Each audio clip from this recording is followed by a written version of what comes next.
Halo Nadia.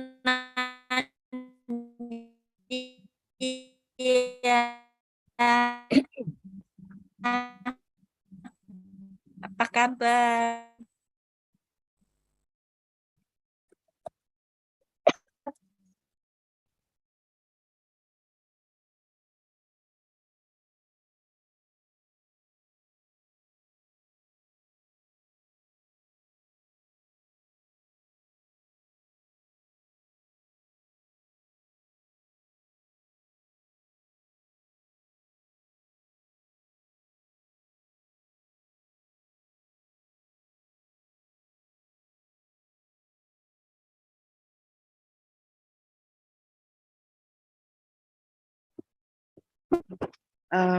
Hello everyone, Assalamualaikum warahmatullahi wabarakatuh.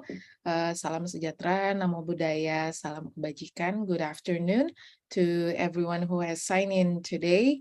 I'm Umu from Pusat Dokumentasi Arsitektur, Documentation Center of Architecture, and here's a very warm welcome to all of you to our 65th Obrolan Heritage Talk. This is a monthly talk hosted by Documentation Center of Architecture, Pusat Dokumentasi Arsitektur, in collaboration with Trisakti University. So before we get into our next agenda, allow me to read some rules we need to follow through for this monthly talk.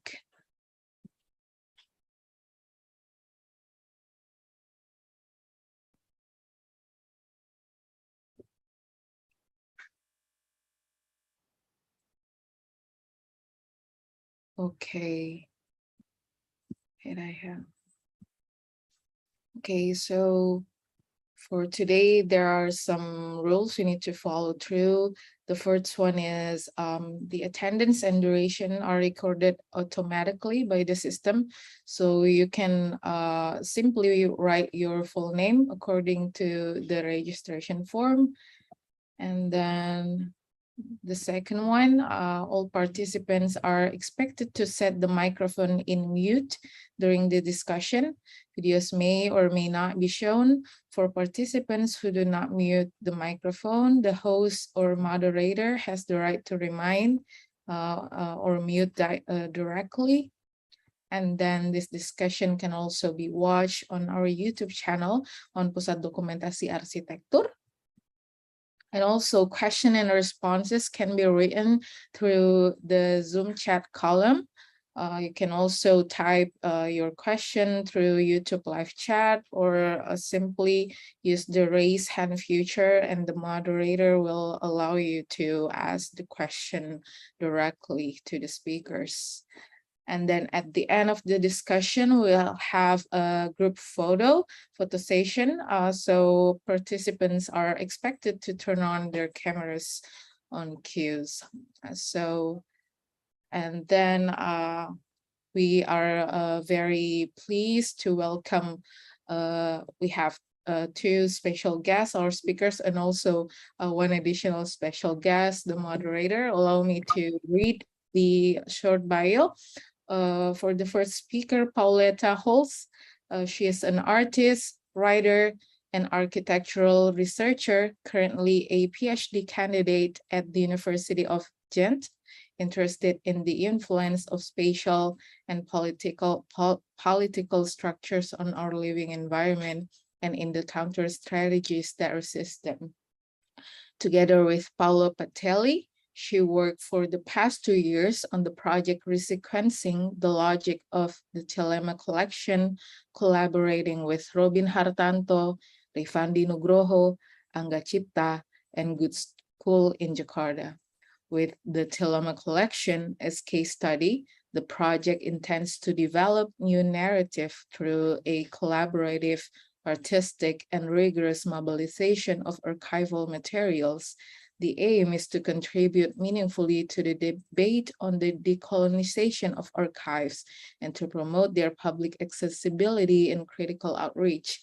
Resequencing the logic of the Tillema Collection for her means unpacking the logics that structured the arguments and the proposition, traversing the many and heterogeneous publication authored by Tillema in the first half of the 20th century by exploring further the potential of the image and of the collection itself.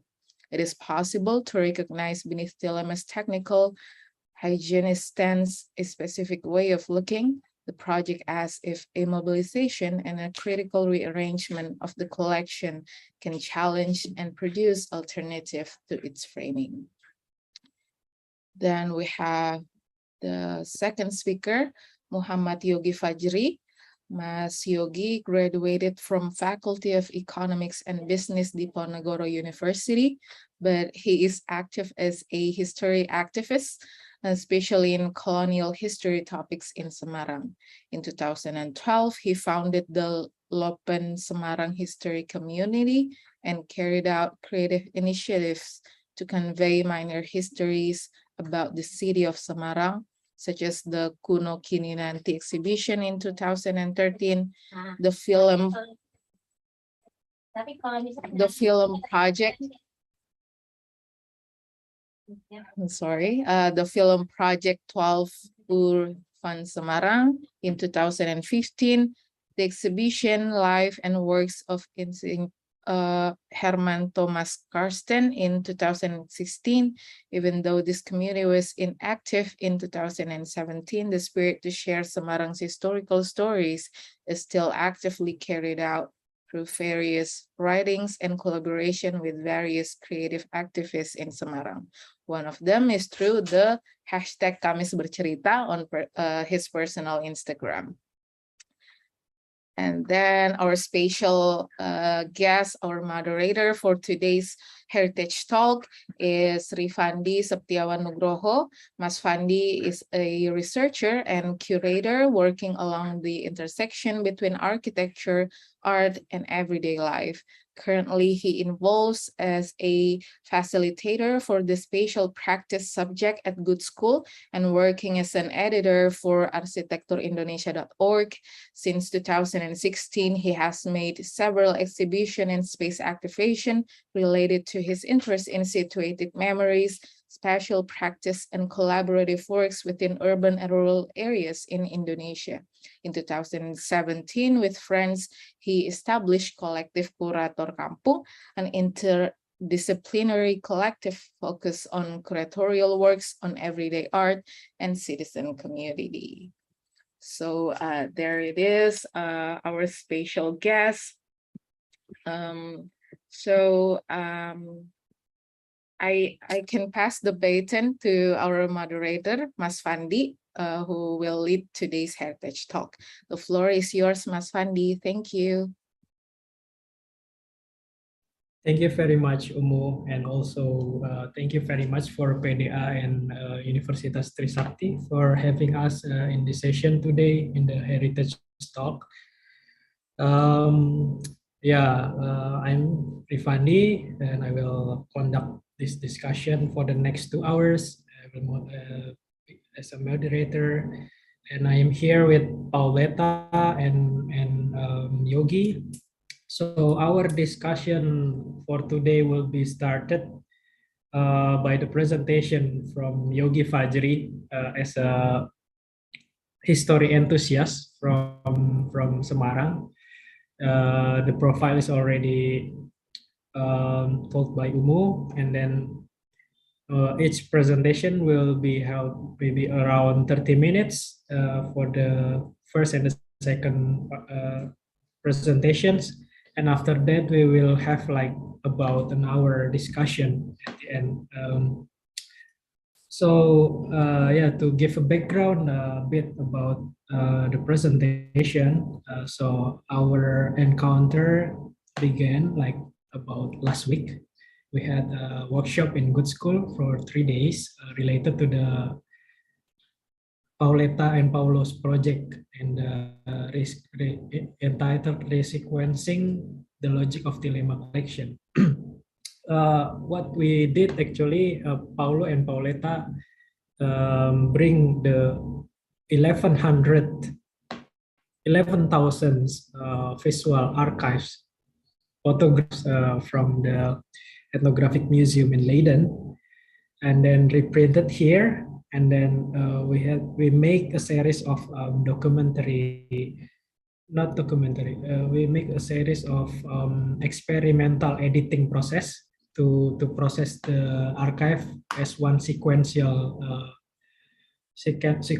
films that is edited collaboratively with the participants. So the complete story will be told by Paoletta after this, but for the beginning, we will hear the background story about the Tillema itself from the perspective of Semarang local citizens. I would invite Yogi Fajri to present his presentation. So for Yogi, the floor is yours. I will open the share screen. Okay, thank you very much, Fandi. And also thank you very much for the PDF, the Dokumentasi Arsitektur, for having me here, also Universitas Trisakti.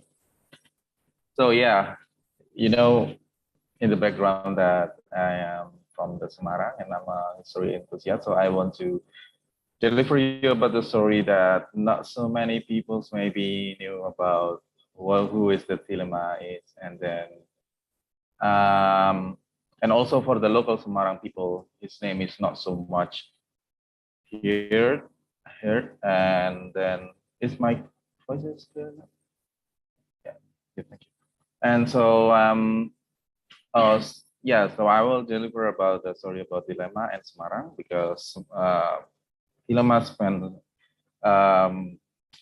almost half of his lifetime in Semarang, since he were in Semarang since 25 years old. So yeah, next one. So my presentation is about the life and works of Tillema in Semarang. So yeah, Tillema is born in small cities in the Friesland, in Echt.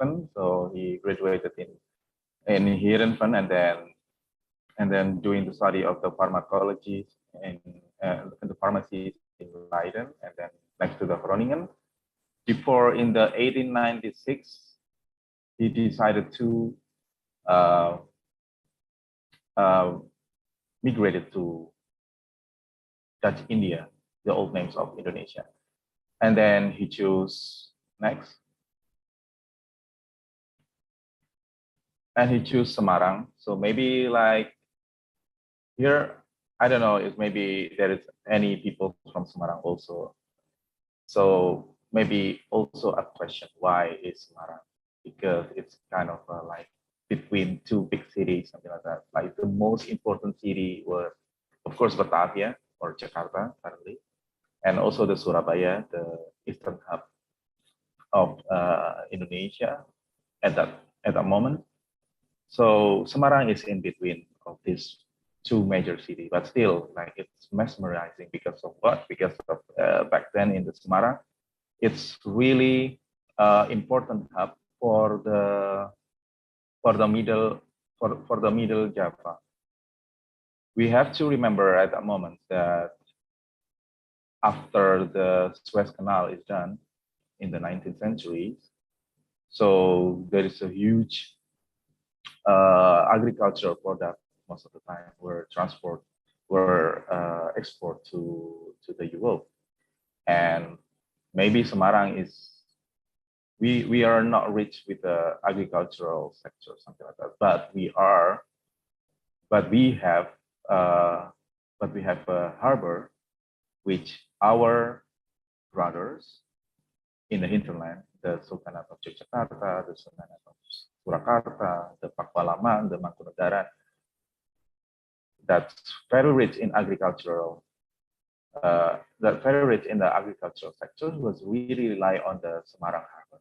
So Semarang is really an important hub back then, and also like a mesmerizing city. That's lots of migration, urbanization that happens in Semarang, and Semarang is really mesmerizing, something like that. So that's how a lot of Dutch peoples were decide to choose Semarang for their destination. Like lots of architects also, like Andy McLennan and also Carlton, both of were start their career in the Indonesia, starting Semarang. So back into the Tillema. So the Tillema is working as a assistant pharmacist in Semarang, in the classes and so, and the store name was Semarang Apotheke. It is in the Kerkstraat, or nowadays it's Jalan Suari. It is in the old town of Semarang. The building was still there. So this is like the old pictures of the Semarang Apotheke back then. If you can see the white building with the pillars in the left side, that's the where Tillema works. And in the distance, you can see the Gereja Belenduk, or the Dome Church. In the Dutch they call it as a Koepelkerk, the famous landmark from the old town of Semarang. So this is like really in the center of the city, something like that. And but when the Tillema was in Semarang, he was looking with he has to deal with the complexity of the sanitary in the city, something like that. Well, Semarang, in the old town of Semarang is built upon the swamp, in the swampy areas. It's oftenly getting flooded, and also the water quality is not so good enough. Even in the 1840 something, they decided to make 2 artesian wells to get rid of the cholera. That's all. And also there is another initiative from the groundwater, which is in the swampy area. It's not so good. So Tillema is really concerned about the condition in Semarang back then. So then, next. So this is the artesian well in Kota Lama. It is in the Parade Plain, or currently is Taman Sri Gunting. So this is the center of, like when you are strolling around in the Kota Lama areas, which has now become one of the most famous, the most popular destination, tourism destination in Semarang. So you will see there is a neglected well, something like that. Now it's only for the people who are taking the street seller, something like that, taking their water from here. But that's the artesian well was still there. Next.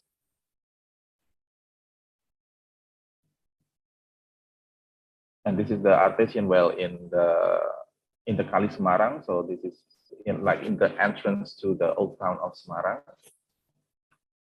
So yeah, you can see like the condition is like Tillema has to deal with this kind of situation at that moment back then. So next.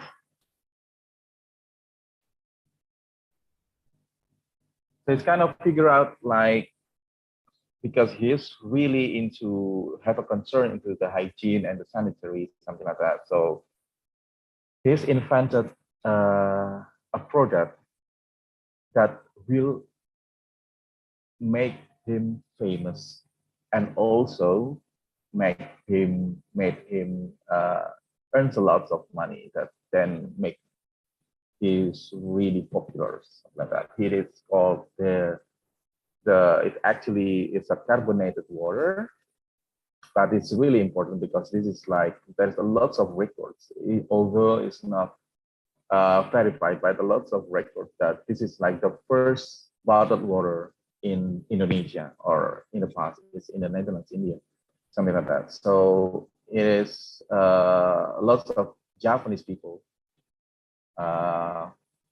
call this bottle as air Belanda. It means like Dutch water, something like that.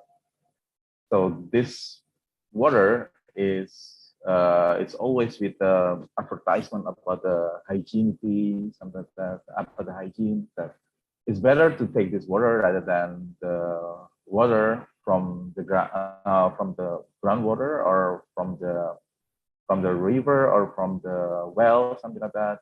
Even though it's boiled, but it's much better to take this water. So the people, because at that moment also lots of our the condition in Semarang is lots of people were dealing with the cholera and also the disease that related to the hygiene, something like that. So this is very famous back then, and that's how the Tillema start to being a world famous, something like that. Next. So he started also the factory, not so far from the old city, from the old town of Semarang, from the Kota Lama. It's actually in the behind of the Semarang Apotheke. So the building is right behind the Semarang Apotheke. It is in the Jalan Jalan. So it's in the It's in the fish market. Like not for the fish that for the consuming, but for the the aquarium, something like that. Now it's located there, and the factory is still there. And the way Tillema built this factory is also about hygiene. Also, like the buildings were the first building with the concrete in Semarang. It's built in the 1901. And also the factory is so hygiene that once they promoted in the newspaper, that the bottle has to be washed like several times before it's used, and then it's really about the hygiene, something like that. And next.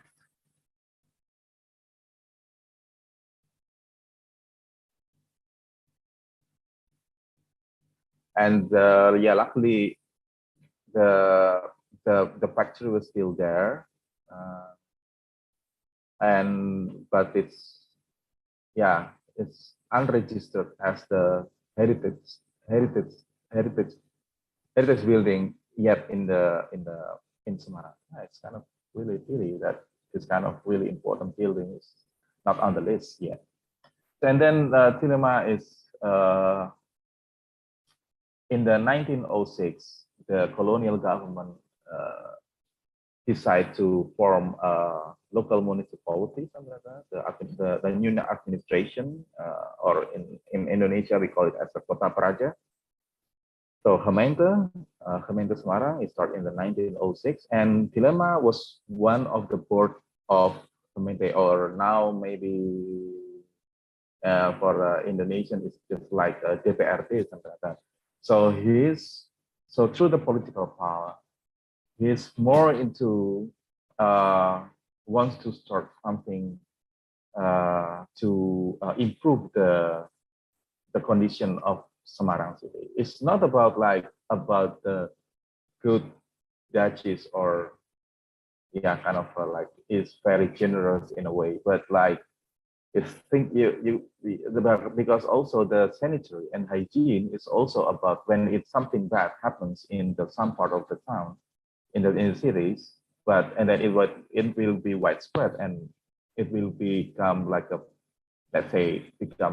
plague or pandemic, something like that. Like the whole cities will experience that. So it's very, very important to improve, not always thinking about the white peoples, but also the whole population in Semarang. So next.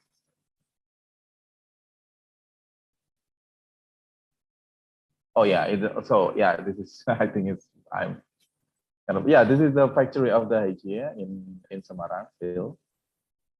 Yeah, it's the condition is really awful. It's really if you're not noticed enough, you don't see very carefully, you don't notice if it's hygiene factory. Okay, next.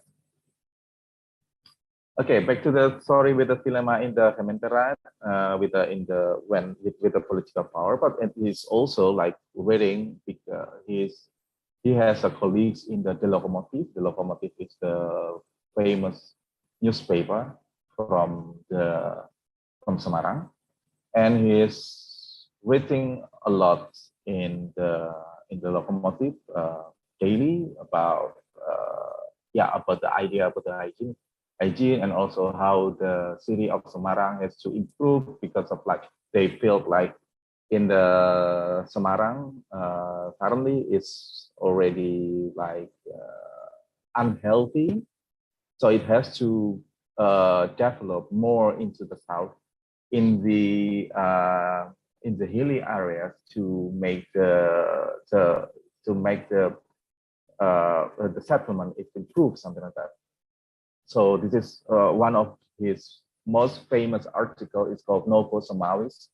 So yeah, maybe you are wondering, like, Somalis, maybe for the people who've been to Semarang, Somalis is associated with the Pasar Malam Somalis in the Chinatown, in the Pecinan. It's like selling food every weekend, something like that. But actually Somalis is the Kromo, or the, yeah, we have a different structure in Java's language, and to call Semarang is Somalis in the Java in the Java Kromo language, in the Japanese Kromo language.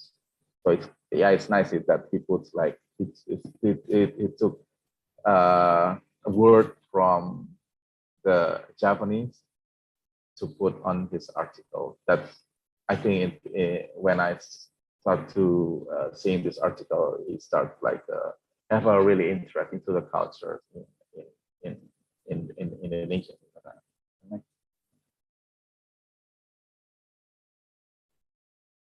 And then, yeah, so the problem with the settlement in that when the idea of the Tillema, he was to move the settlement into the southern part of Semarang, then they have to deal with the vast amount of Chinese graveyards, because according to the Feng Shui, the best place for the graveyard is in the hills and facing the water elements. And Semarang has that element. I mean, like, it's hills, not so far from the city, and it's right, and it's facing the Java Sea. It's not so far from the city. So it's only like let's say 7 to 8 kilometers from the city centers at that moment. It's already hilly terrain. So that's and Semarang has really a big Chinese population.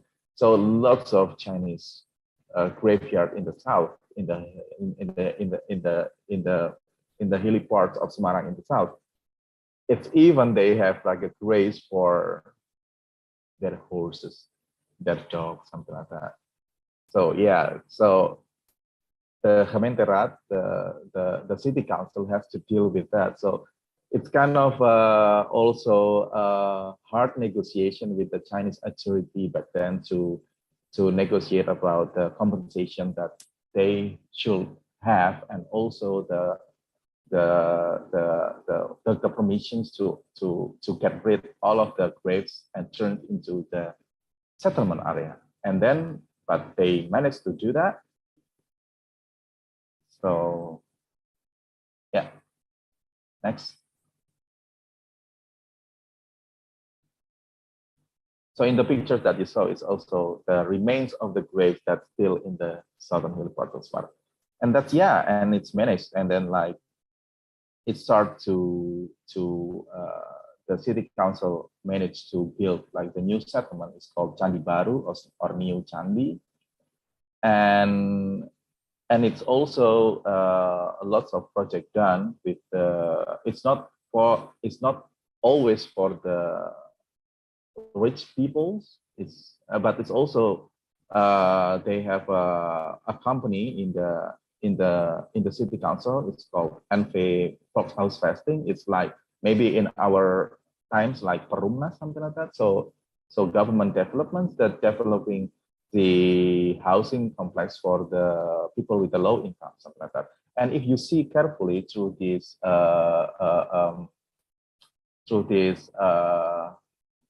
aerial pictures, you can still spot a lot of Chinese graveyard. It's clearly visible, like with their tremendous size, and also yeah, you can still spot on the pictures, like in the left side, and also like the one like really big in the center.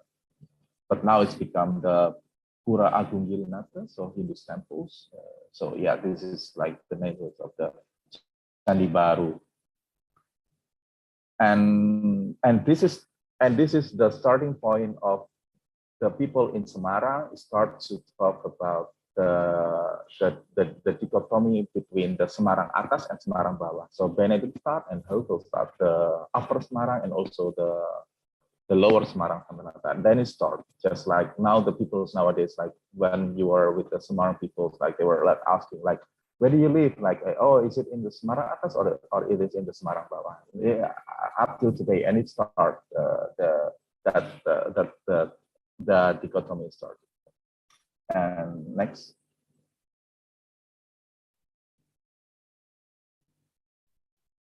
And also about, yeah, and Tillema is also managed to with their fellows in the city council also to build the water installation, because of like, yeah, since Semarang it's built upon the swampy land, so the water quality is not so good, even though it's built the artesian well. But the artist to build the artesian well in a lot of spots, it will be in danger for the land intrusion, something like that. And so they decide to looking for a new water source, and it's really far in the outskirts of Semarang. It's even at that moment it's in the middle of nowhere. It's called the Sumur Gunung, the region, and now it's called Mudal, Tirta Mudal. So now our city's water company is called PDAM Tirta Mudal, because back then the history they started in the region of Mudal, where in 1911 they managed to build the water installation, the water Leiden. That's why in our people in Semarang, the Javanese people is called the tap water as the Leiden, because from the Dutch language, water Leiden, something like that. The water installation, they managed to build it. And next.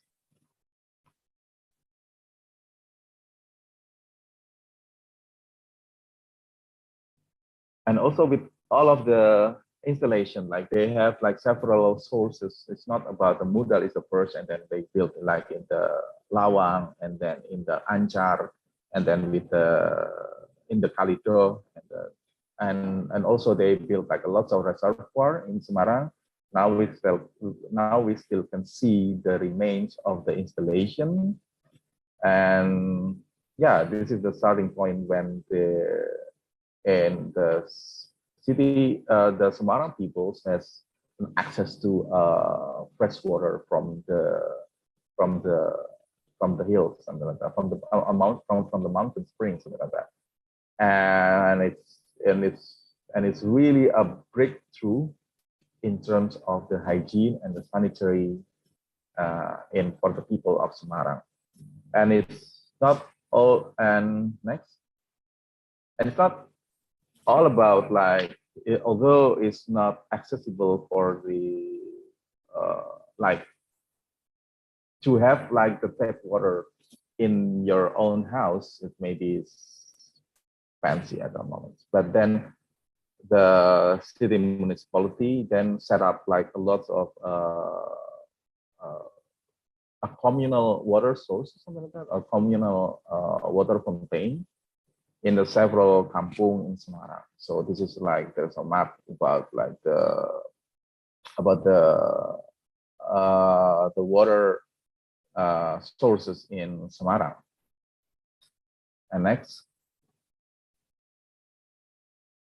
And this is in the southern part of Semarang, in the Semarang Atas. And next.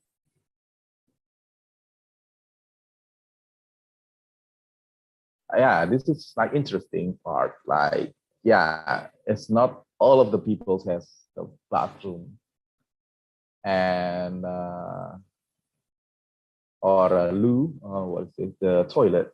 So they have like set up like the communal toilet and also communal a bathroom, something like that. And back in the days, there is a lots of this kind of installation in the kampung, but since now it's getting more and more popular, the people's having in their homes, MTK, yeah. So a lot of this kind of installation was destroyed and turned into, let's say, a sport facility or in Kalilangse and in other kampung, in the old kampung in Semarang, it turns into mosque or church, something like that, because they don't use it anymore. But I still found that some of this kind of installation is survived. It's even with what it is with the signs that signs in the Indonesian and also in the Japanese. So you can see like this is for the man, this is for the women, and this is only for the washing. Tempat mencuci, like that's in the, so they have like, they still have this in certain part of Semarang, although now it's endangered because of the development, and like the people is not considered this as in the heritage list. So I think it's more important to list it as a heritage of Semarang, because this is like really important for the sake of the history of the Semarang city, something like that. And next. Yeah, this is like in the right side is the education, is an illustration about the people in one of the cinema articles that also now, and then also it's taken into the Kromo Belanda. One is of his famous book that maybe Paoletta will explain later. So to see these pictures, I kind of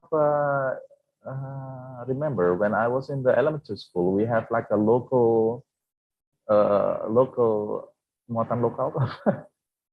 Yeah, muatan lokal. It's like a local study, something like that, and it's about like how the toilet has to be built, and then the water facility or the well has to have 10 meters away from the distance from the septic tank, from the toilet, something like that. Yeah, it's kind of remind me about the kind of study, something like that. And also and this is like the dot that you saw in the before in the map is something like this. It's like a top water that, and also it's kind of I read an article that it's also the public has to pay like with the coins, something like that. So when you put the coins, and then the water will turn out, and then they kind of decide how much it should be for the local people, something like that. So actually, it's not it's not free. Also, it's not like you have to pay, and then after that they change the coin models into like the abonnement or the like subscribe, something like that you have to monthly pay, something like that. Next. And yeah, and also to the city municipality with their peers in the city council. So they made like a program named Kampung Verbetering. So they start in Semarang in the 19 it's been a 10th decade, something like that, with and the first kampung that being revitalized, something like that. It's in the one behind the Kabupaten Semarang or the Semarang Regency. So that is the name is Kampung Pungkuran, and still up to today the kampung is still there and still with the original structure from the colonial period. Yeah, you can see you can spot our Masjid Besar or our Grand Mosque of Semarang in the bottom right pictures. There is a what is it? There is a roof like a pyramid, something like that. That's the grand mosque of Semarang. That's our masjid besar. So this is in the Kampung Pungkuran. So they make an improvement there first because it's next to the kabupaten, and then they improve the improvement programs and more into the outskirts of Semarang or into more into the suburbs, something like that. Because of it's the improvement is about like the making of the sanitary and also public bathroom and public toilet and also and so on and so on. So this is to make sure, but next.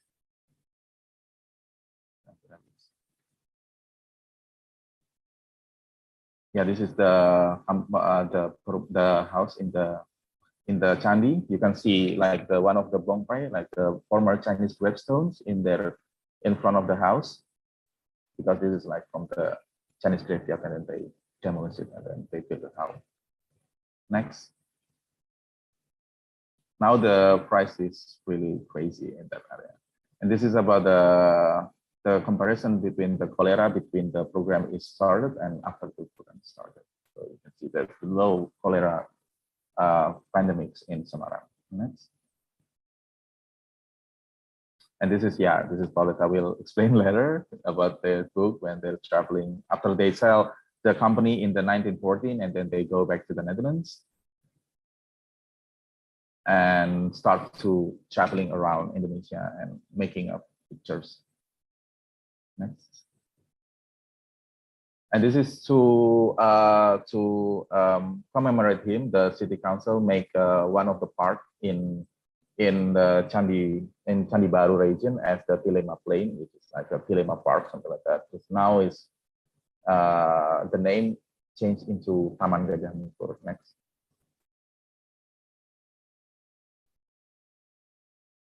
Now it's become like a fancy region in Semarang.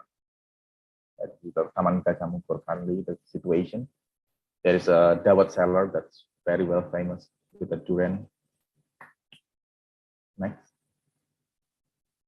So make sure when you are in Semarang, you can visit this park also.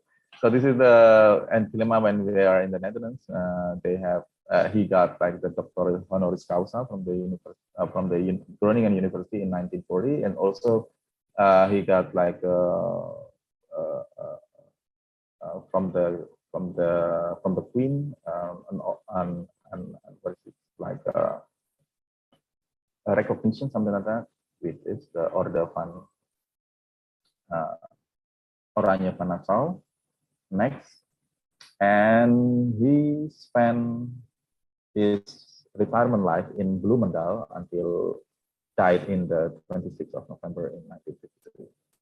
Yeah, that's all for my stories about the Tillema and also Semarang. So yeah, we can see that some Tillema have made lots of things in Semarang and with lots of improvement that now we can still see his works that still remains in Semarang. Maybe that's all from me. Thank you very much for the session.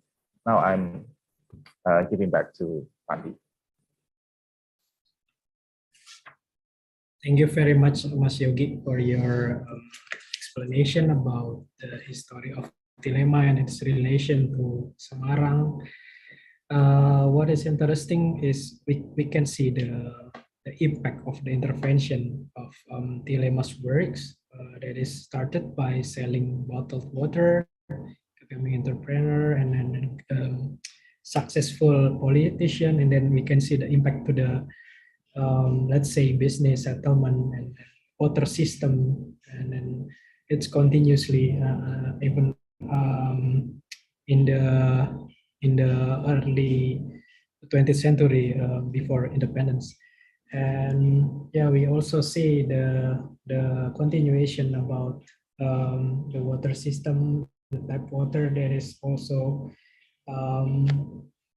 interesting typology that Mas Yogi bring here is like the things that is everyday to us, like the MCK is also as it's if we can retrace it, it's also have a line to what Tillema's work in his research, in his notion of hygiene and something like that.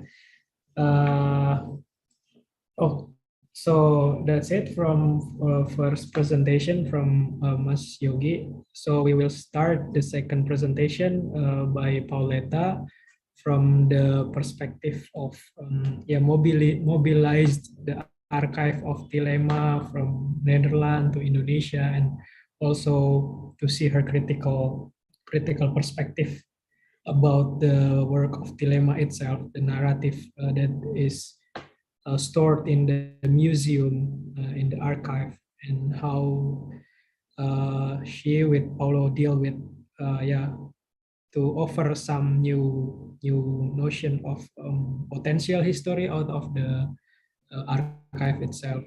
So please, for Paoletta, I give the floor to you.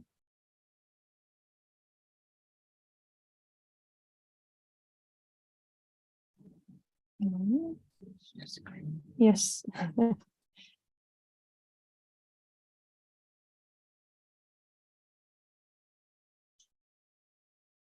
Is this visible for everyone? Okay. Yeah, thank you so much to PDA and Pandi and Yogi and for inviting me and sharing my thoughts with you today. Yeah, I'm also very happy to be here in Indonesia.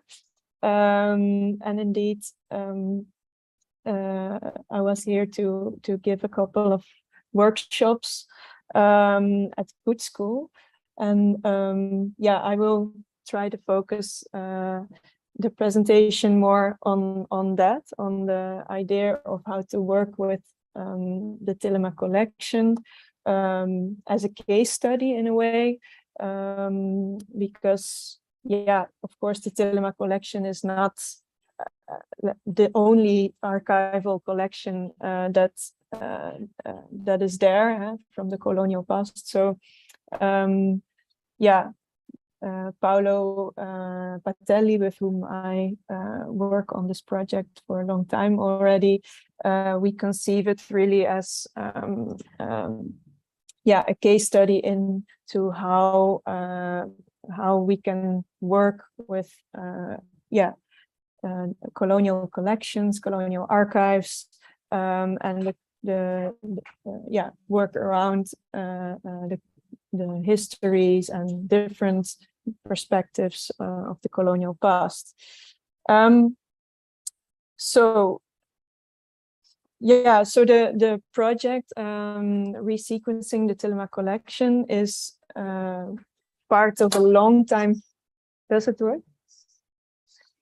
Ah, but I think it will come because with you it was also later. Ah, okay. Oh, it's paused. Wait, what's wrong? Sorry, technical issues. Ah, okay, maybe I shared it not correctly. Yeah.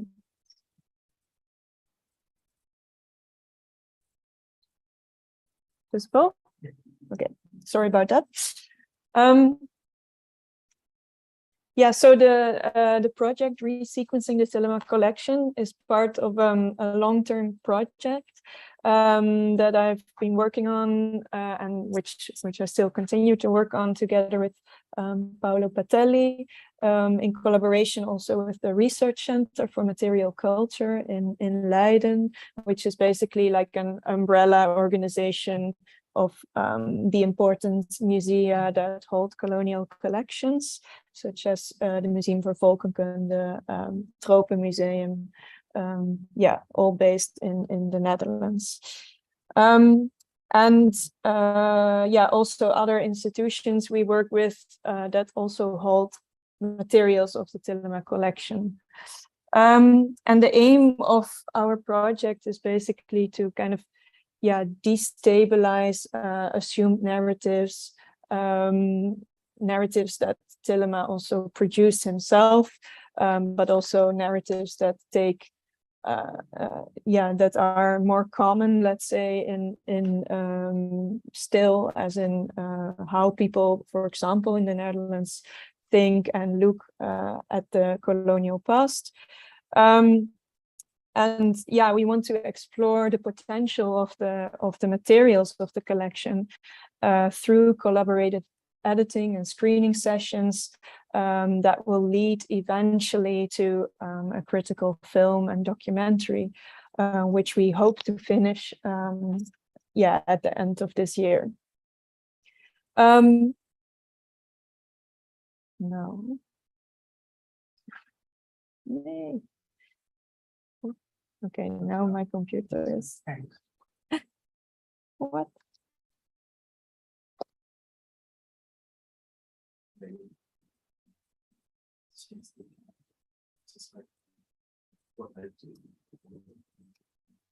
I can't get out also.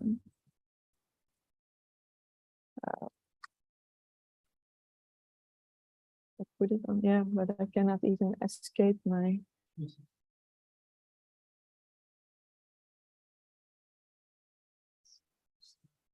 Okay, but I'm still on it. Ah, okay, fine. I will give it to you. Sorry, I don't know why it's not working.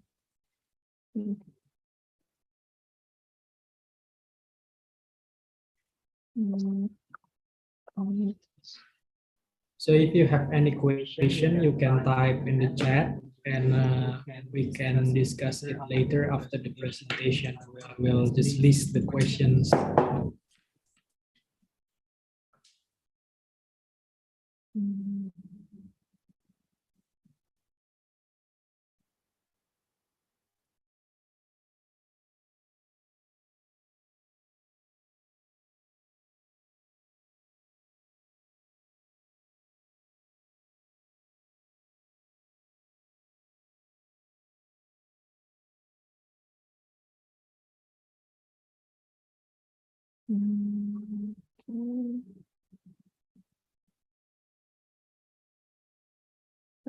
This one.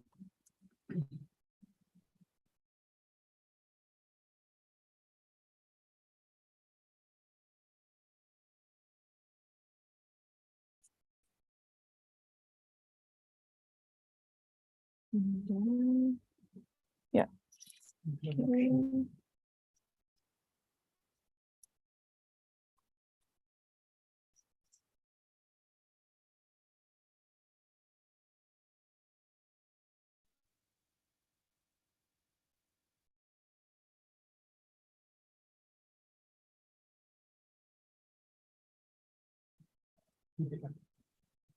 Yes.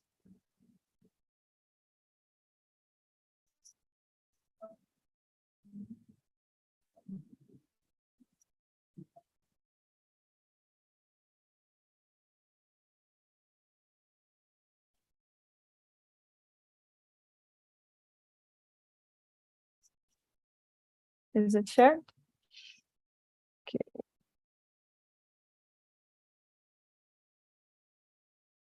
Okay, maybe then go to slide 4. Yes. Yeah, sorry about the technical issues. Hopefully it works now.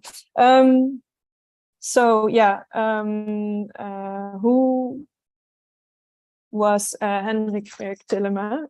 No, Yogi gave a very great introduction. And I think to add a bit to that, because of course Yogi's story focused more on Semarang, and I will maybe talk a bit more about the collection and how that relates to our project. So Tillema was a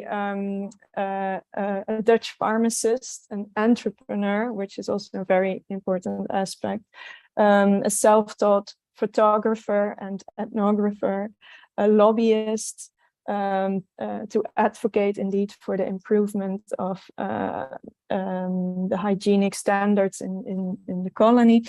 And yeah,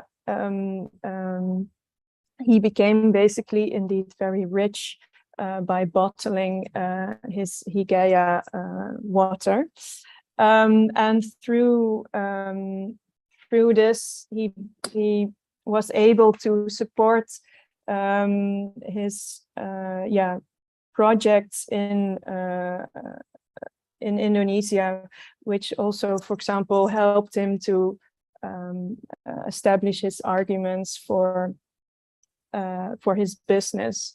So, for example, he published many, or self-published many publications, among which are Kampong, Way, Van Bouwen en Bewonen, Van Bouwen, Huis en Erf, which all talk about sanitation problems in Semarang. Indeed, as Yogi showed us, like how to improve the kampung, how to fight against the epidemics such as cholera. One of his most important publications that is often also used in relation to urban issues and in architecture is Chromo Blanda. But also later he would focus more on publications like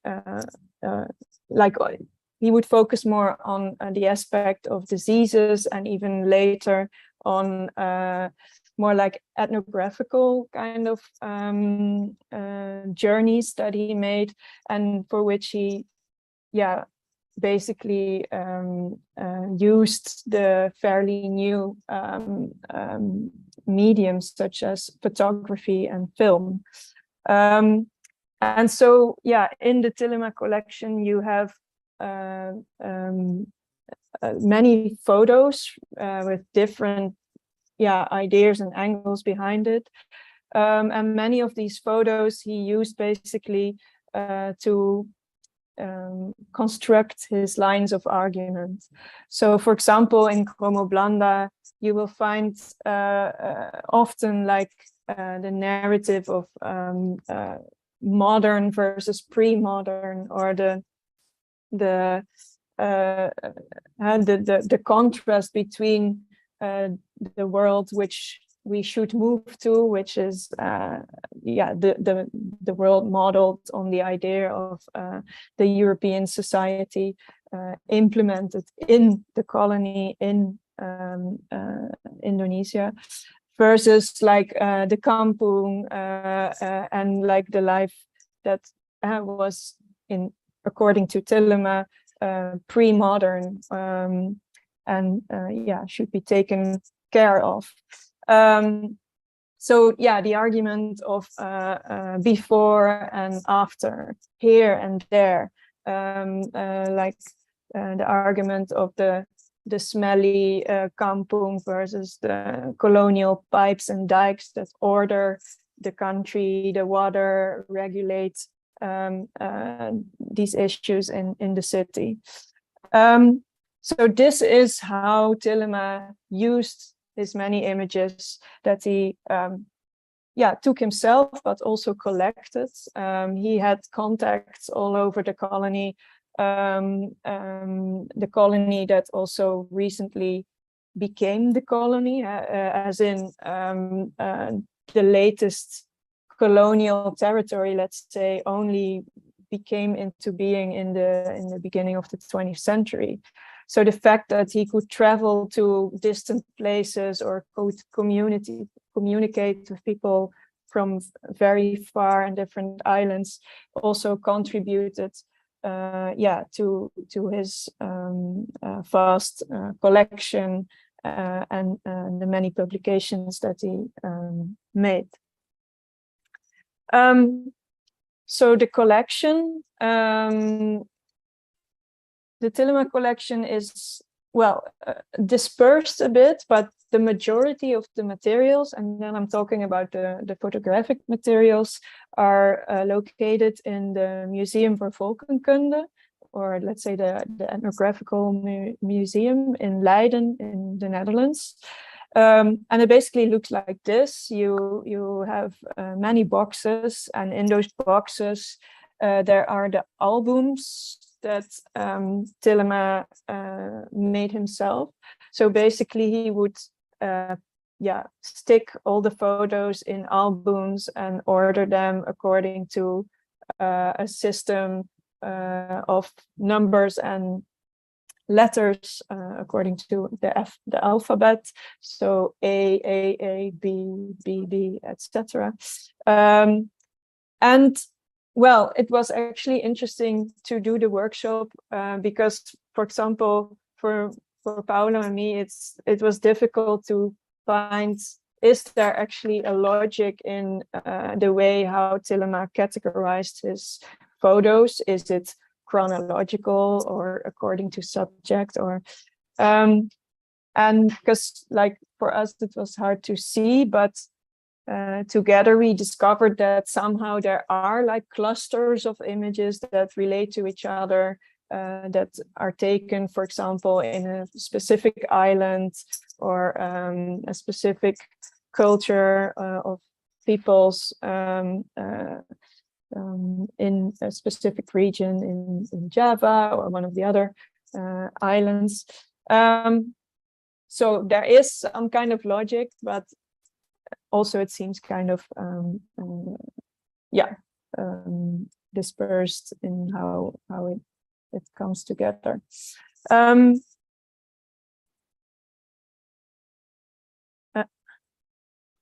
Does it work?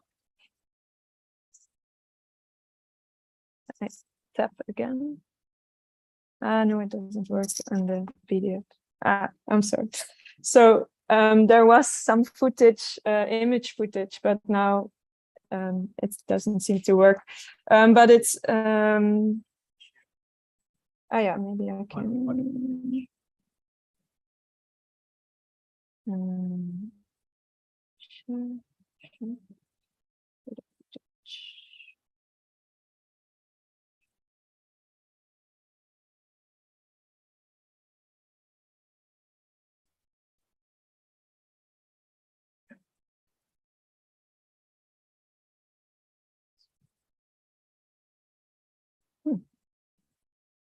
Okay, I'll leave it like this then. So to show you that there is actually more materials than only the photographs. For example, this is a film Tillema shot in Borneo, and I'm just showing you some of the footage of this film. It's called Langs Borneo's Brede Stromen. And it's one of his journeys that he took while he was actually already back in the Netherlands. But during his life, he came back to Indonesia 2 or 3 times, making like a huge journey, for example, in Borneo, and which led to this film and, for example, the book To Apokayan, in which he basically would, or he had the idea of trying to somehow, how do you say this?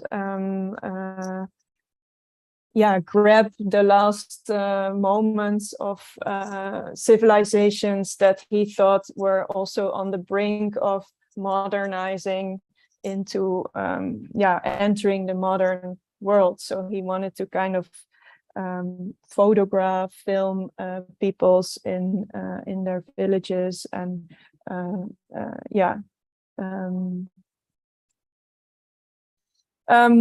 but then there's also, for example, materials that are actually not seen as part of the collection, but that we think are also equally important. For example, this Hygieia bottle that I found once on an antique market in Semarang. It's also like an object that is related to the history of Tillema and the history of this bottled water, and in the context that Yogi also very nicely explained. Yeah, and there are, like, for example, the advertisements that are in the many newspapers that also contribute to yeah, the entrepreneurship that Tillema had and worked for. So yeah, to see his person, his business in relation to the things that he was advocating, his hygienical points of view. It's for us, it's really like one thing, and we think it's very important to kind of bring this together to see the whole picture. Yeah, then maybe interesting for you to know, but the images are actually all accessible, more or less, in the sense that they are accessible online in low res quality.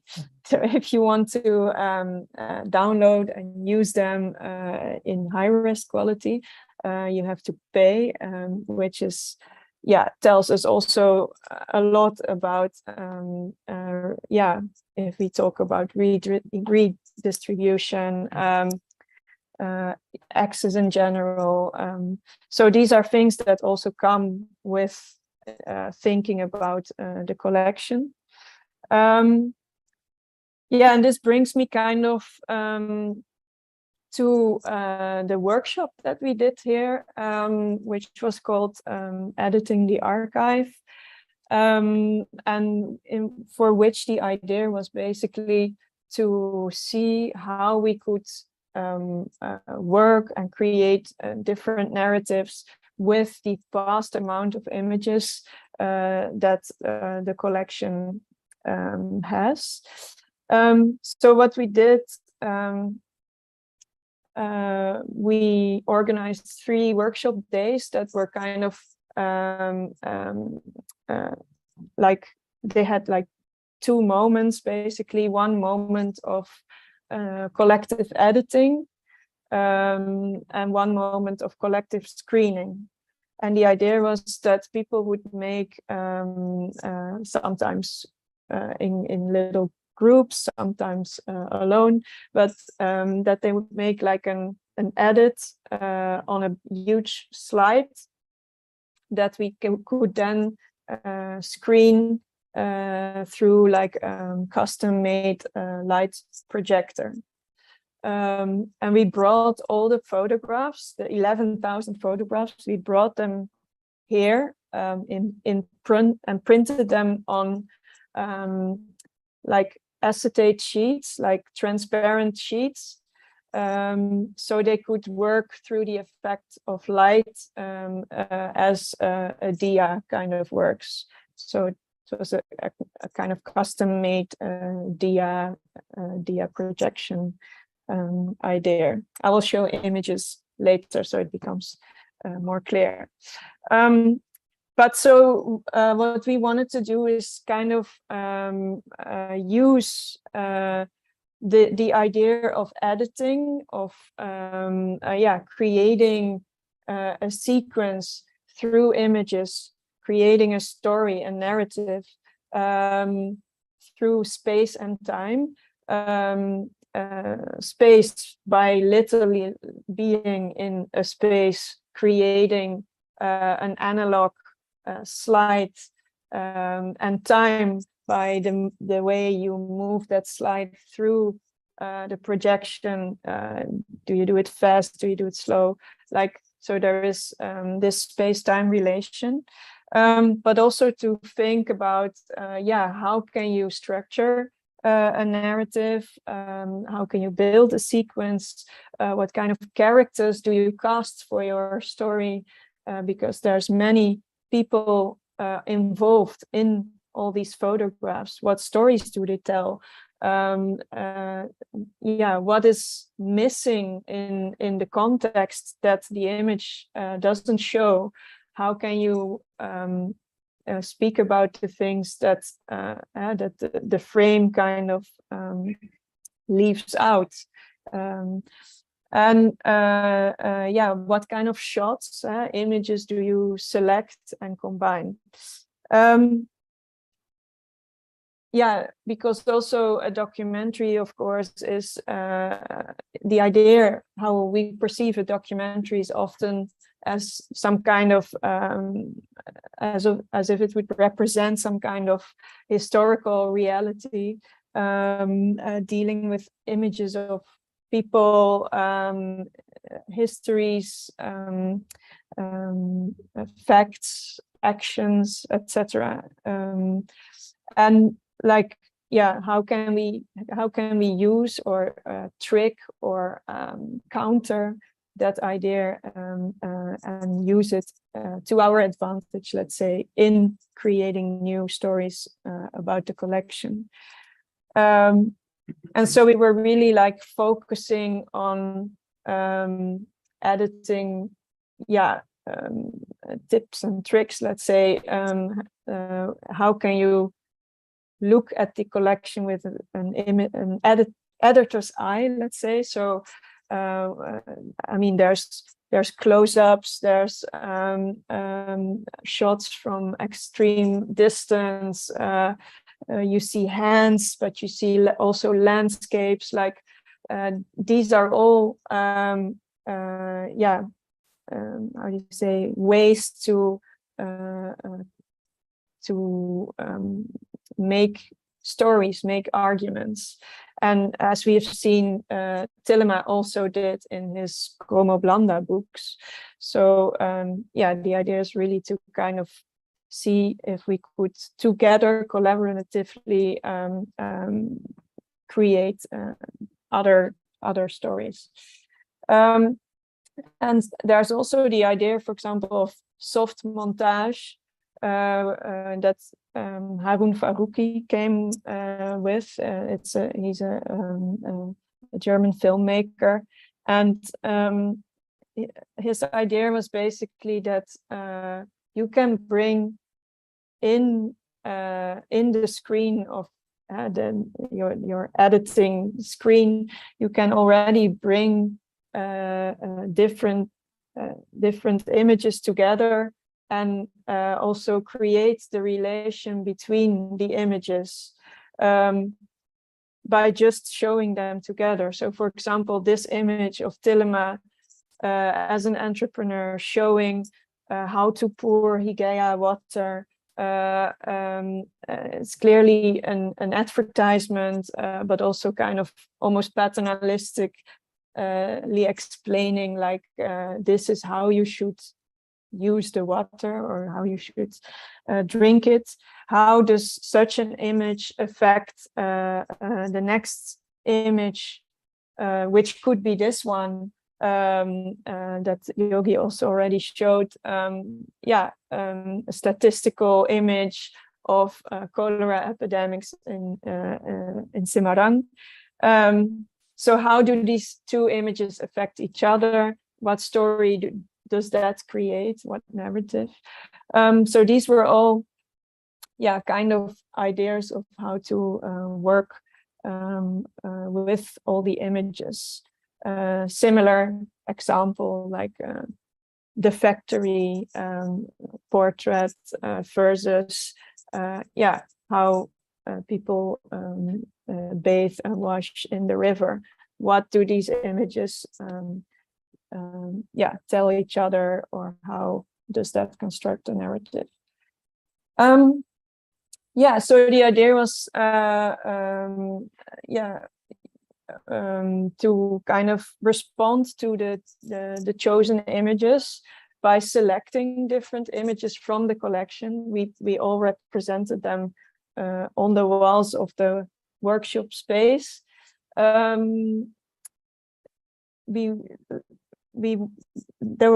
had to like identify what do we see in these images, what actually does the image tell you, what do the images show, how were they made, what do they say about other images, about peoples that maybe not had a say in their representation. And finally, how can we then mobilize these documents? So this is kind of, some images of the workshop. So you can see they were all put on the wall, and people could like take them, cut images out and make a sequence on the slides. Also adding stories, drawing on it, color, fold, cut away, etc. And then, so this was the first part of the workshop, the editing part. And then we moved to a screening part where we would use this light projector to show the slides that people created. And people would present this slide really as a sequence, as a moment, in a larger film, or maybe all the slides together you can see as the larger film. They would narrate or sometimes play music, or and that was a really nice moment in which basically we shared many different ideas and viewpoints that are in the images in the collection itself. So this for sure shows the potential of what can you do with these many images.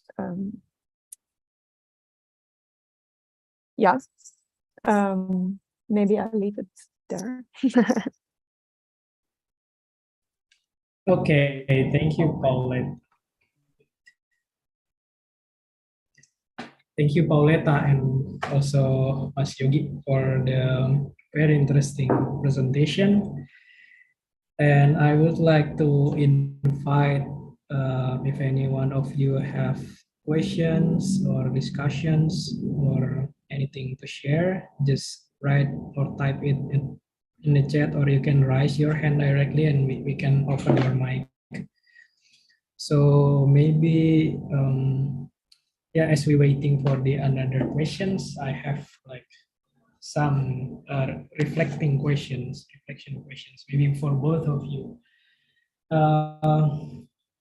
We had an interesting discussion last week in the workshop about how these Tillema archives are stored, mobilized, captured, and stored, mobilized.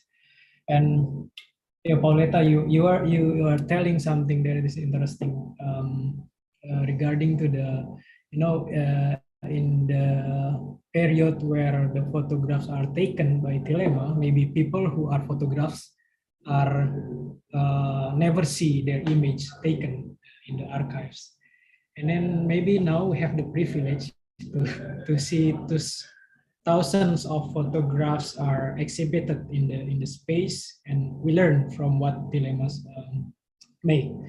And surprisingly, it has so many new narratives that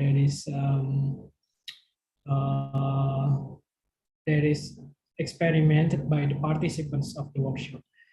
So maybe before going to in depth about the historical context, I would like to know your reflections about the workshop itself. Like, how does it feel like both of you see thousands of photographs of Tillemas are mobilized? Of course, like for example, when Paoletta see these photographs and Mas Yogi see these photographs, we have different kind of logic in our mind, because maybe you are more familiar with the situation in Semarang, but you are more familiar with the, let's say, colonial thinking or narrative of the Tillema itself. So what did you learn from this kind of mobilization of the archives? What does it feel to be in the middle of thousands of archives and learning from each other? maybe that's for the beginning, warm up session for another questions from the participants.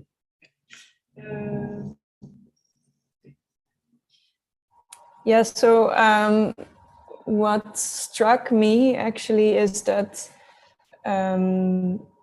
through this workshop, I realized how much I was looking at these images with, let's say, already some kind of image in mind of what I want to see maybe in it. Or so, for example, when I look at the images of the collection, I mostly look at the, let's say, the colonial buildings, like the things that I feel as a Dutch person, that I feel some recognition with, right? Like, and also the things that I feel that I can maybe, because like the history of that, I can say something about. But I have a lot of difficulties with, like there are also many super sensitive and even shocking images in the collection. For example, more telling about diseases, or also like more ethnographical images, for example, that I really have difficulties with relating to, or difficulties I simply have not the capacity, the tools to read them properly. And then for me, it was really nice to see how together with all the people in the workshop, so many different stories came up. Yeah, about peoples, about different cultures, but also like beautiful, almost poetic, but also very like problematic things, like the absence of the smile in images, for example, or yeah, and like this kind of makes me realize that yeah, you kind of have to work with many people to have a broader idea of what this collection actually represents. Yeah, so that was one of the things I learned, and I'm really grateful for that we could do it that way. Yeah, for me it was really, I couldn't have imagined that we would come up with all this super interesting stories. Yeah, I don't know if that's really like an answer, but yeah. Yeah, but for me, well, it's kind of at the beginning I were entering the rooms, just like I was fascinated about the amount of the pictures was tremendously a lot, something like that. It's just like I do digging, especially for Semarang. I see lots of the pictures in the archives, which is luckily now we can access it online. And but I never saw that much. I mean, like, yeah, it's really fascinating. And also I get like a sense of like those images, maybe it's also part of the history also, because of it's a part of the history provenance, because of like some of the pictures maybe we will never take that again nowadays. Like it's artifact. It's like you never met this kind of the Dayak peoples who are still with the full clothes, like with the Dayak warrior, like deep in the jungle, something like that.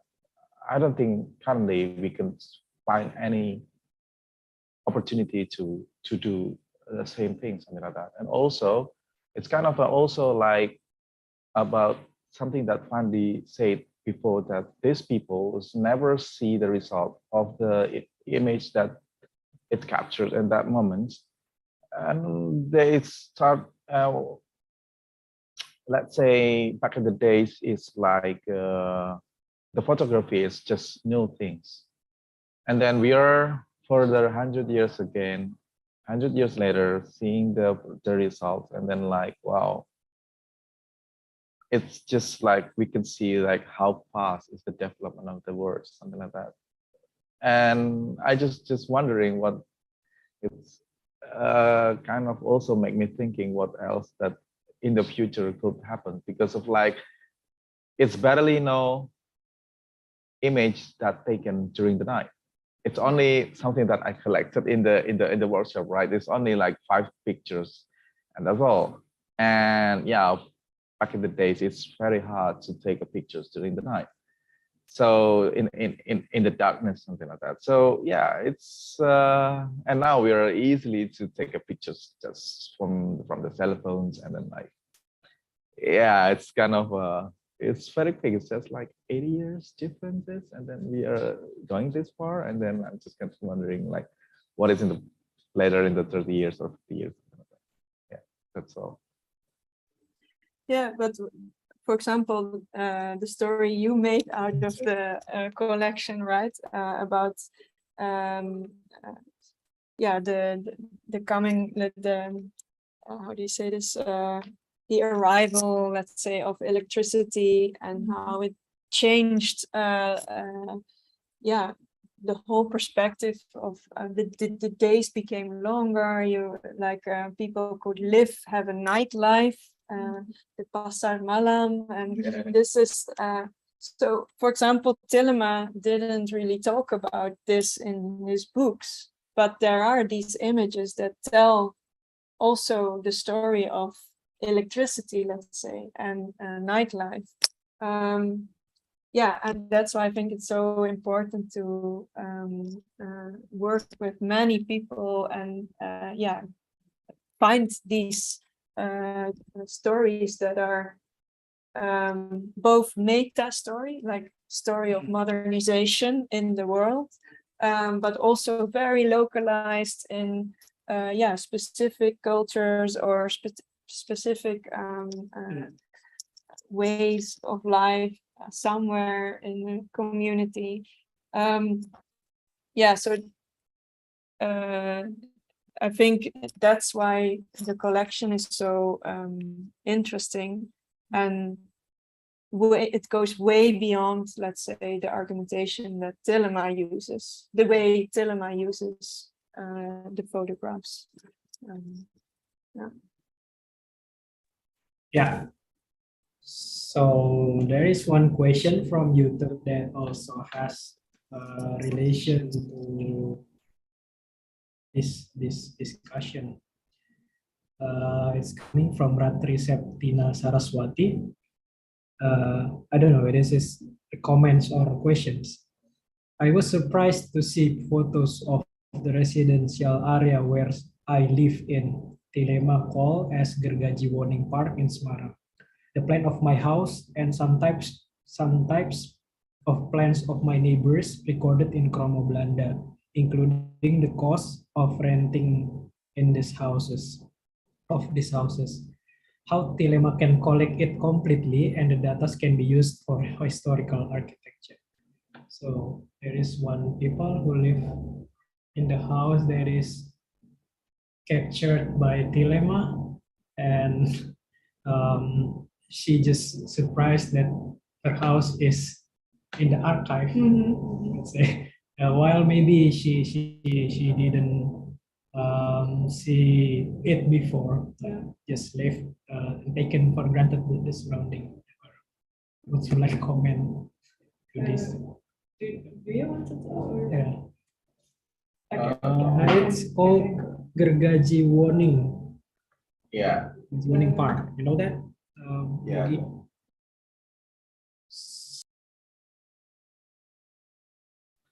So yeah, it's a neighborhood that before is a official housing complex for the Netherlands Indische Spoorweg Maatschappij. So it's a railway, private railway company, something like that in Semarang. And how did this can access? In my opinion, maybe it's Pauletta can answer it, because of like, I think because I saw a lot in your archives back then during the workshop that it's not all about Tillema that's taking the photos. Like I see like Kurjian from the Surabaya photographers, and also I also see there is a plantation in the outskirts of Semarang, and it's owned by the Lamerding, the name of the planters, something like that. And I saw some of his big images with the Lamerding, something like that. So Tillema is kind of also collecting the because maybe he's in the Mentera in the city council, so he has lots of connection, and he's rich, so he can just kind of correspondence with another photographers or access the data, because it's so accessible because he is in the high rank officials in the cities, and the NES, the railway company, it's really have a good relation with the city council because it's really brought the Semarang a connection to another city. So I think Tillema has access for that, because I see on your archives a lot of pictures with another names like that I recognize, just like Kurjian and also Lamerding. That's two of them, and another name but I forgot. No, indeed, like Tillema. So the whole photo collection exists of 11,000 images, of which 5,000 were photographed by Tillema himself, and the rest of them he all collected. So he would basically write to people all over the archipelago to kind of and ask, like, please send me images or pictures, but he would also send surveys, like questionnaires, like please fill in the survey, and then he could compare the differences. For example, surveys about how do you use the drinking water, or the well, the puts. I don't know what is the word. The well. How, like, and also very scientific information, like I don't know what is the how do you say, the combination of how much oxygen and I don't know, carbonization, or like some other iodium or in like levels in the water. And so Chromo Blanda is full of like just questionnaires and comparisons like that. So I imagine that especially in Semarang, indeed, he would have a lot of contacts with people, and he would just ask for the data and ask housing companies, like, okay, how much do you charge for rent? And then he would put it also in his books and articles and compare and etc. This was his way of researching and comparing data and making conclusions from that. Well, one more time, Fandi. So talking about the Tillema, I feel like maybe in the 19th century we have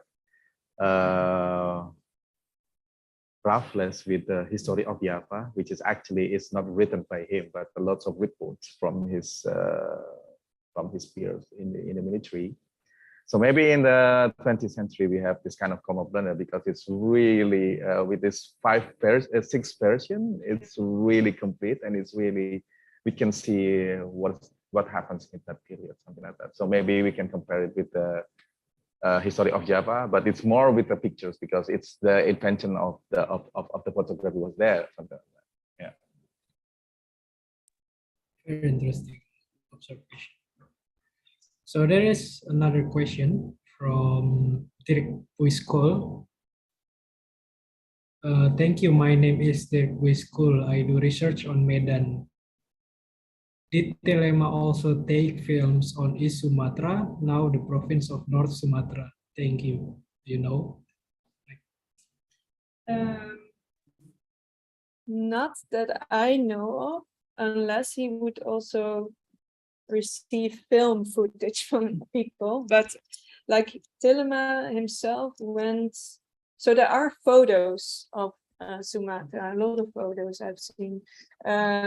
But films, I think he only made trips to Borneo, and these are later, so in the 20s and in the 30s, and then he started to use the film camera.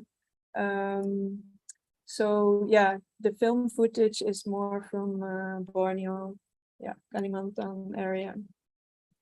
But there's a lot of photos talking about or yeah, showing yeah, the areas in Medan. Thank you very much.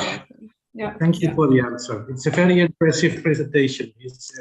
It's a fascinating historical figure. Wait, I hear music. Thank you very much for the presentation. Yeah.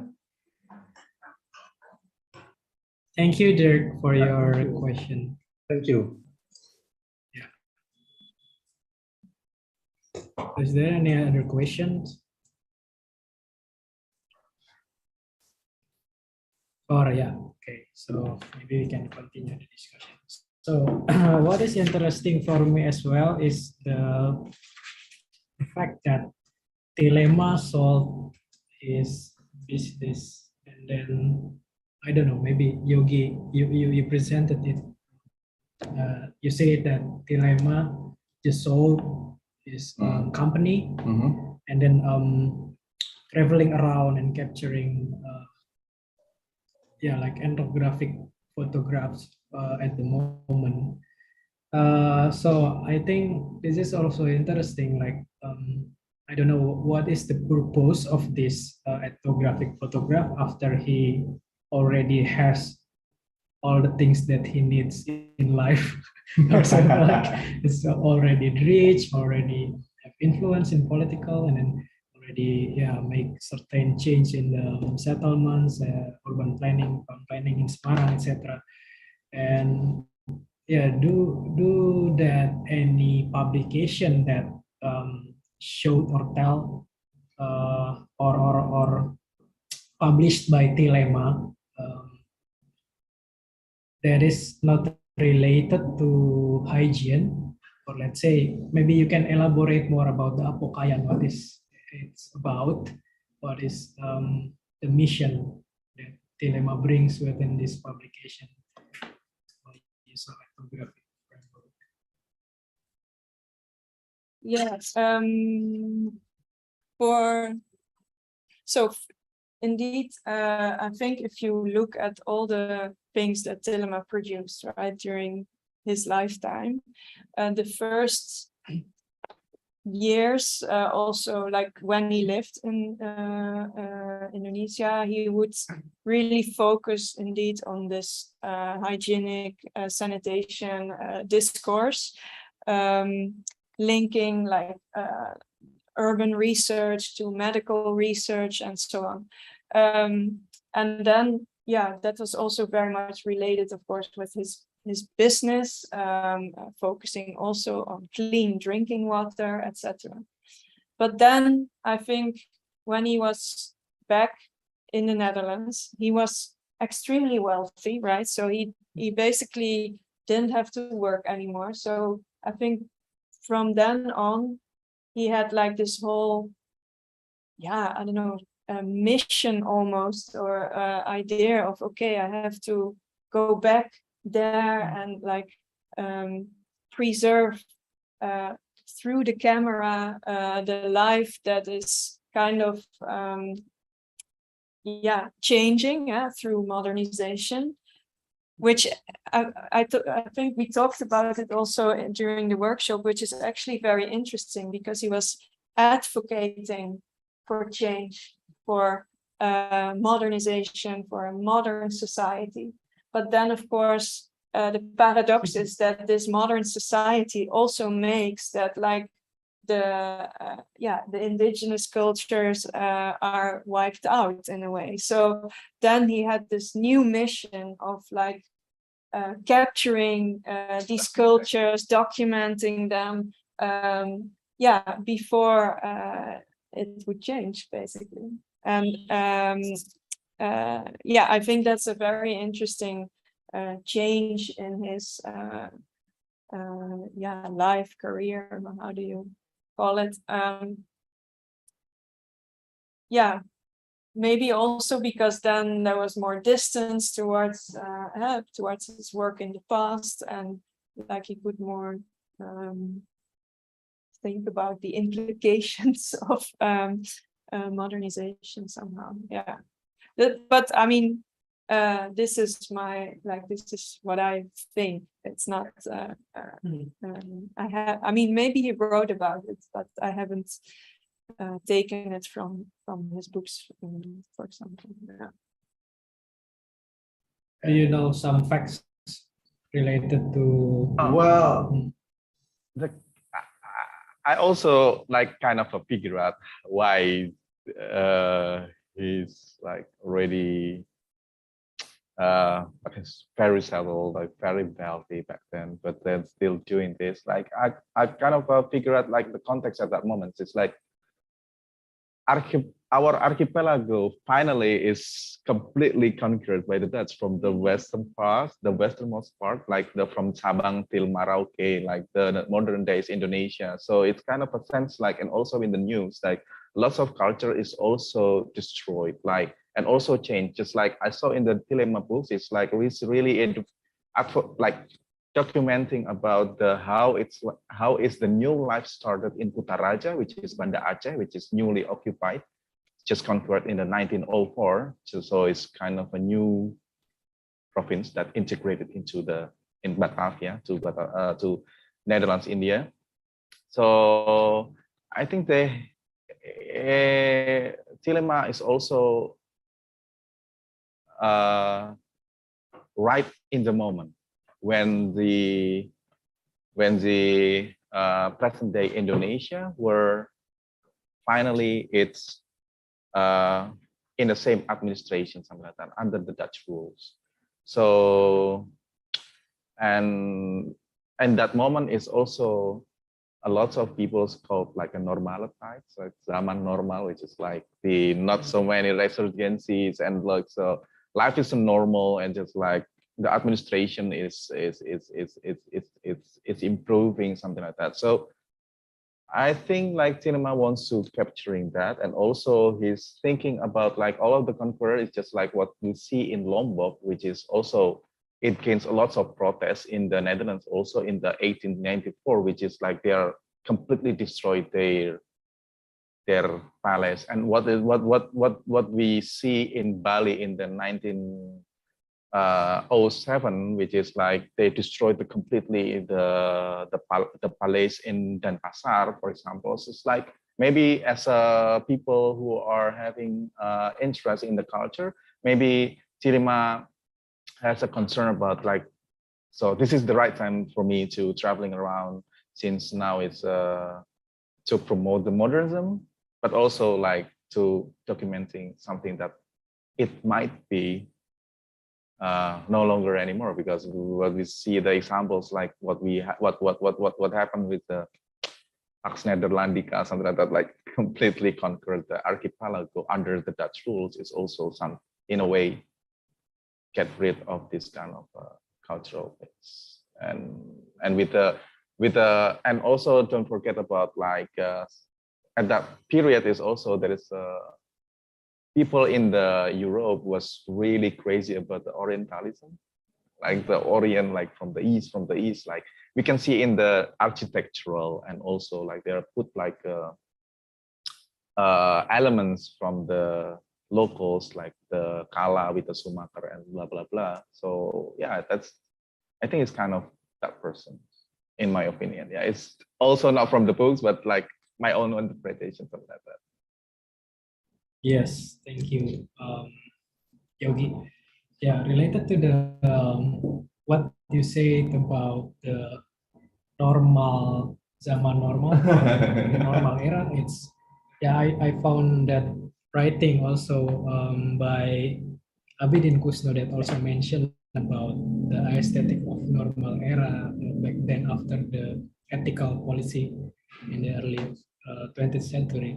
But the critical thing that observed by Abidin Kusno that is interesting for me is actually he said if the normalization of the city only happen when there are like movements in the city. Like for example, in 1926, he mentioned about the movement of Communist Party in the kampung, around Java, and then it leads to the, let's say, normalization of the kampung is not only about to deal with the hygiene, sanitation, but also the disciplinized the society. Etc. So that's also that's why the idea of making normal settlements and more orderly settlements is never get successful because it's only like a reaction to the movement. It's also it's kind of also to avoid the resurgencies. Like now the Dutch is completely rules the island, so they don't want to make any troubles anymore. So they want to do like an improvement, but not full improvement. So just like, half-hearted improvement as long as these people's goes like examples, so like that. So that's the thing. Maybe like Tillema could be seen as also by the government. It's like, oh yeah, this is like a good example. It's like there, but that's also a critic in his book. So yeah, I think it's very complicated to see the real motives of a Tillema. But I think he is just in the middle, so not into the, let's say, like the, he can manage to be in the middle. We still have 8 minutes. If you have any questions, please type or raise your hand. Or if not, maybe one last question from me. It's also the reflection of our last workshop.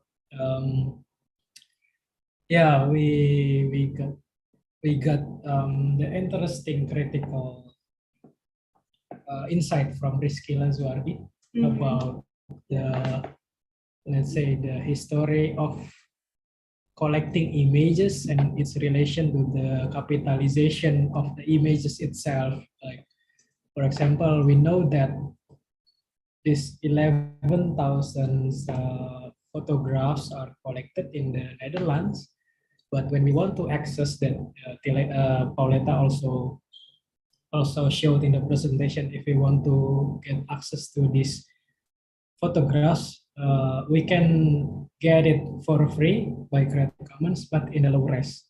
And as an artist, let's say, sometimes we need the high res and we have to pay more to get these images. And I think these problems still occur until now.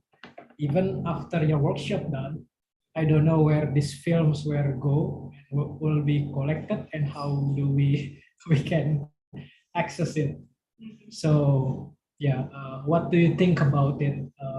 How would you deal with this kind of challenge in the access of the images, access of the archive? So let's say we are not trapped into the similar cycle.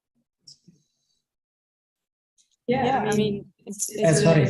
And also this has a relation to question of Omo Pertiwi in the comments. Where can we access the result of resequencing workshop? Will there be any exhibition?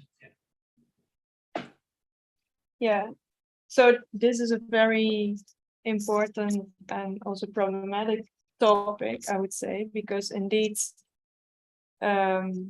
throughout history, the history of photography is a form of extraction that maybe never is acknowledged as such, because it seems harmless. You just take something, it's just light on paper, but then of course the image that is captured becomes a commodity, a product that is sold, multiplied, yeah, and now even today apparently preserved and not really accessible unless you pay.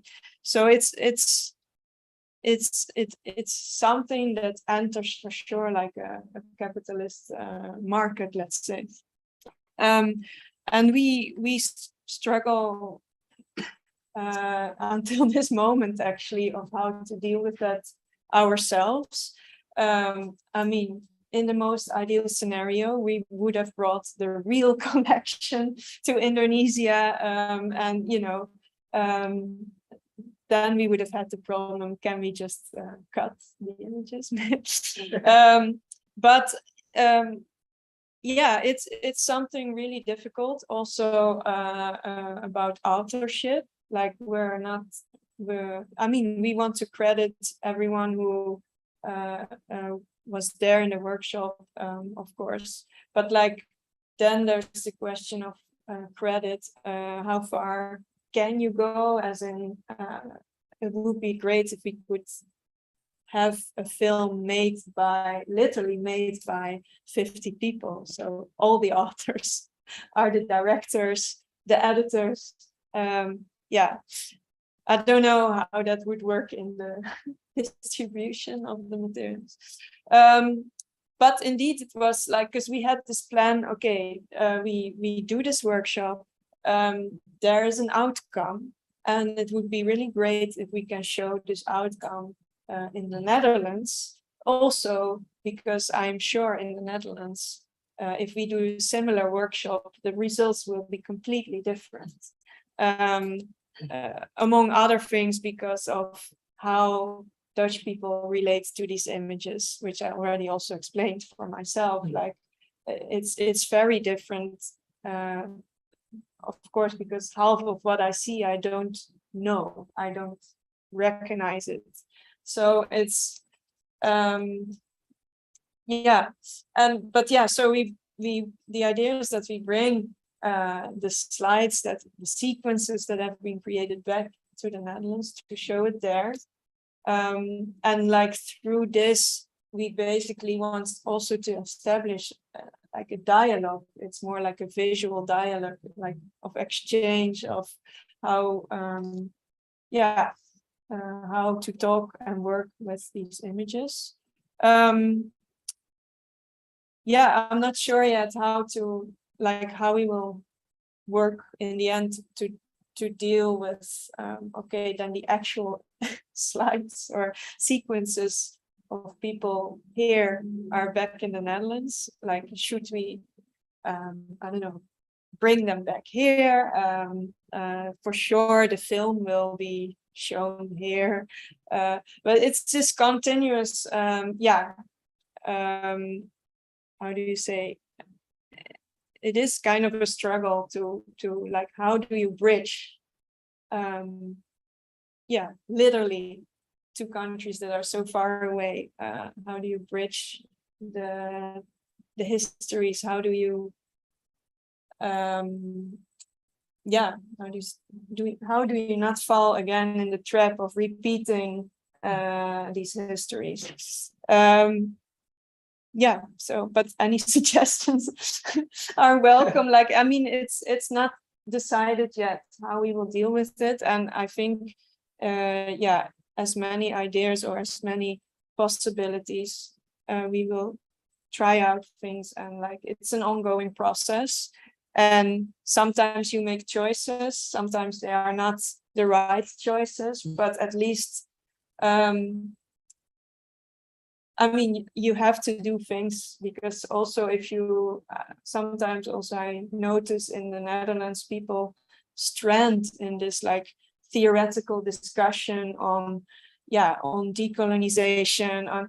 And then basically what happens is that everybody gets cramped, right? You cannot move anymore, like freeze, because everything that you do, you can counter and say, see it in like a neo-colonial light, let's say, and this makes it very hard to actually work.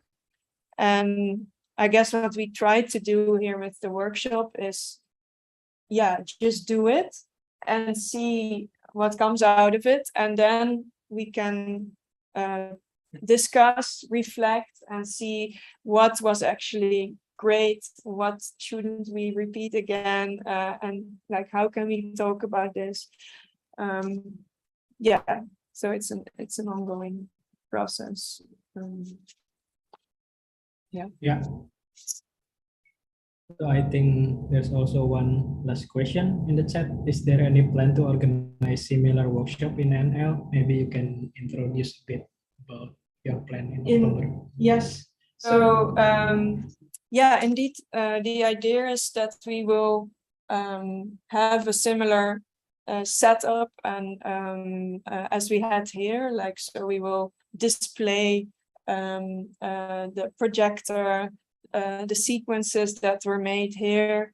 We will, yeah, show again like the images. We will maybe show fragments of the workshop, like what happened, how people worked on it, and we will also do some more workshops similar to this one, maybe with students of architecture or arts schools, for sure also one with researchers of the Nieuwe Institute, which is like the architecture and design center in the Netherlands.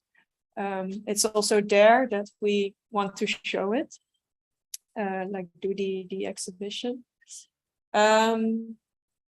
Yeah, and like also I'm personally very curious to see how people in the Netherlands will respond to the collection in this setup and the idea of editing, screening. Yeah. Okay, thank you, Paolo and Yogi, for your time to share about all of these things related to Tillema and archives and workshops. So I think maybe now the time is out. It's already 5. Yeah, 2 minutes left. 2 minutes past. And thank you everyone for joining today's session. And of course, for Paoletta, good luck for the next plan of your workshop, and also yeah, there are lots of challenges still working with archive, but at least you are already started something that is fresh. So thank you everyone for your time, and I would like to close this discussion session and bring back the floor to PDA as a host. Thank you very much and good afternoon. Terima kasih. Thank you, Mas Fandi, for moderating the discussion for today. So before we close the whole discussion, maybe perhaps we can have some closing remarks from the Executive Director of PDA, Bu Nadia. The floor is yours. Thank you. Good afternoon, everybody. Thank you very much, Ibu dan Bapak, for taking the time to join the discussion this afternoon. Thanks also to Pauletta Holst and Mas Yogi for sharing about Tillema this afternoon, and also for the great moderator this afternoon, Fandi. Yes, Tillema is indeed an extraordinary figure, because he really thinks about the hygiene for urban communities. What's interesting is that his efforts have changed people's lifestyle and have an impact on the development of the city of Semarang. The efforts that have been made by Paoletta and her colleagues to make use of the Tillema archives are a very good thing, because the archive should not be the past, but the archive is the future. If there is no archive, then what do we write? What do we study? What do we discuss? And what do we show? If the past is invisible to us, what can we offer for the future? Archives have multiple functions. They have become creative spaces which no longer wait in the dark rooms, but can be actively empowered as a creative works by and for the younger generation. So thank you very much once again for both speakers, moderator, and the great participants. Thank you, Umu. Thank you very much, Bu Nadia, for the closing remarks. So, as mentioned before, we will have a photo session. So it is advisable for all the participants to open the camera. But in the meantime, allow me to deliver some promotional message from PDA.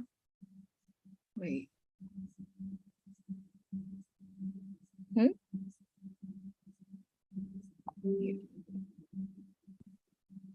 Okay.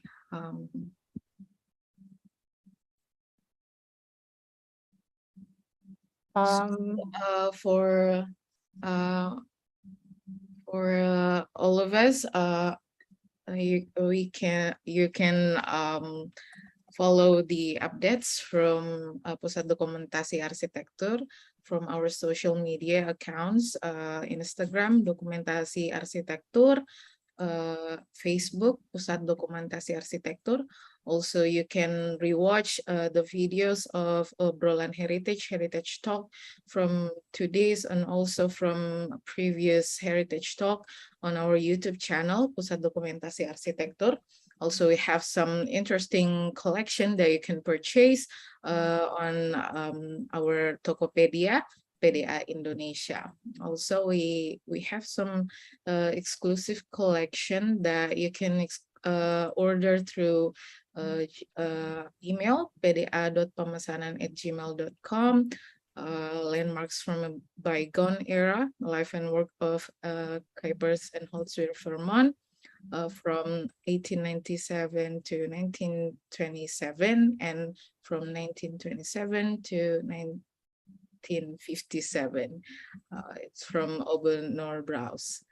Okay, so before we close it with the photo session, allow me to deliver some pantun Indonesian poem, Kepancoran Melihat Patung Dihias Lampu di Tengah Malam. Terima kasih sudah bergabung. Sampai jumpa di OH 66. Okay, we will take the photo. There will be two slides. No, just one slides. Okay, everyone, smile. 1, 2, 3. Okay. Well, thank you. Thank you very much, Pauletta, Mas Yogi, Mas Fandi, also all collaborators, and most importantly to all participants for carving out time to join us today. Thank you very much, and we'll meet again in the next OHA. Thank you. Stay safe, stay healthy. Thank you, Pauletta. Thank you.